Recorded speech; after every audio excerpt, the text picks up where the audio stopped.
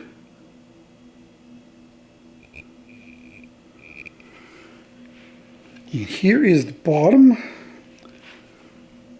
And again, we're out of time, so there's no finish on the bottom, as per normal. I should mention that the size on this is 7 3/4 at its widest dimension and 5 1/4 tall, and it's my typical 1/2 inch 5/8 in thickness. Keep in mind, you know, the thinner this gets, the more the color will be washed out of it. So that's another reason to leave your pieces. If you're looking for kind of the original color that you mixed, you might want to leave them on the thicker side to get that true color like you see right there. Anyway, this piece is for sale. If you're interested, send me an email to spraguewoodturning@gmail.com and I'll disclose the price then in case this is a gift. But I really like this and hopefully you guys do too.